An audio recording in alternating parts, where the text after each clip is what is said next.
Was there anything different about today's round than from yesterday's round?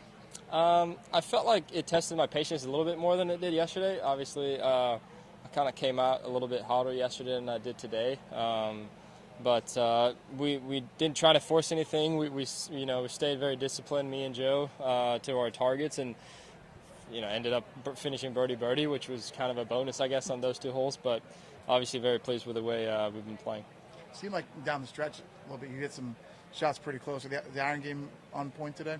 Yeah, I think so. I mean, all we're trying to do on this golf course is that fairways and greens adds up, and that's what we're trying to do. Give ourselves plenty of looks all the time, and if you happen to snuck in one closer, that's great. But yeah, obviously did that last couple of holes, and makes me excited about the weekend.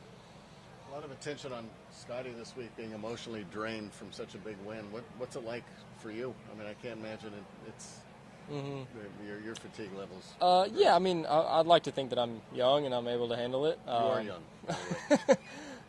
But obviously, last week was a lot, and it was a lot going through my mind, and you can't really relax playing Augusta National in those conditions. So I think naturally I'm going to be a little bit tired, a little bit fatigued, but we got 2 more rounds to go, and my focus is right here. Were you excited to start the week?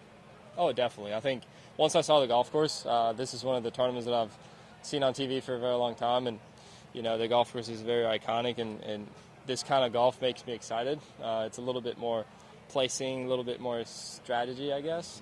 So I was really excited about that challenge. Reaching the top 5 is not a big deal to you guys, except that second shot on 15. How awkward is that? And how good was it to hit that shot? Yeah, it was funny because yesterday I played with a 2-iron, and today I played with a 7-wood, just because of that hole. So we tried, because obviously that 2-iron is not going to cover those trees. It's not going to get over the trees, but the 7-wood will, and we put it in the bag because of that. And it was funny enough, we got a good number, and Joe's like, yeah, just hit it. And I think it was about 230-something meters to the pin, so I tried to hit a good 7-wood and ended up just covering the bunker and rolling on the green. Did you have the 7-wood in the bag yesterday? No, I played a 2-iron yesterday. So I switched to 2-iron and the 7-wood, yeah. Ludvig, just with the iron play, the statistics would show that there's been a bump from last year to this year. Do you feel like you've refined that kind of in between? Yeah, I mean, obviously I think I feel like I'm swinging it a little bit better technically. I'm able to hit a few more shots than I was last year, but I also think a course like this where all you're trying to do is hit the center of the green most times, and if you get a good look, that's great. But I think it also comes down to not really trying to force anything, just try to keep, hitting good shots, and I feel like I'm swinging it very close to the way I want to, at least. We forget sometimes that these courses are all new to you. If you go back to, let's say, June, what was the one course that kind of gave you fits in terms of understanding it, getting to know it quickly? That was the hardest? Yeah. The hardest golf course, I mean, there's a few of them. I think a few that we played last year. I remember Wentworth was very tricky. That we played last year is just a lot to it. And then obviously Augusta National is one of them too. I was going to say that doesn't count, but okay. Yeah, maybe that doesn't count. But I think, I trust my team. I trust Joe. He's been around a lot, and he's been helping me tremendously with those things. Ludvig, you've mentioned that a lot over the last couple of weeks, like about Joe and how much he's helped you.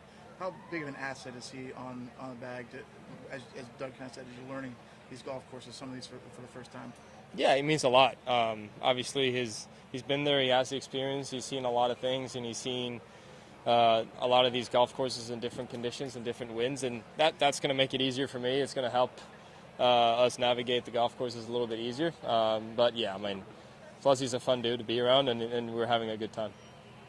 Hey, Ludvig, real quick too in Swedish if we can. Yep. 5 under par today if we get some comments. Jag tror det testar mitt tålamod lite mer än vad det gjorde igår. Jag startade väl inte riktigt lika hett som jag gjorde igår, så att det blev lite mer av tålamod, men rullade in några fina puttar på slutet och slog några bra slag. Så att allt som allt supernöjd med hur jag spelade, och förhoppningsvis ska vi fortsätta träffa fairways och greener över helgen också. Well positioned heading into the weekend, just your thoughts on the last 2 rounds. Ja, men framförallt kul att få känna att jag fortsätter spela bra från förra veckan. Fortsätter slå slagen som jag vill och svinga på det viset som jag tycker om. Och sen är det en lurig bana. Det krävs mycket positionering, mycket fairways, mycket greener. Och sen så förhoppningsvis rulla in putt här och där också. Men allt som allt supernöjd med hur jag spelade och ser fram emot två roliga rundor nu på helgen. Tack så mycket.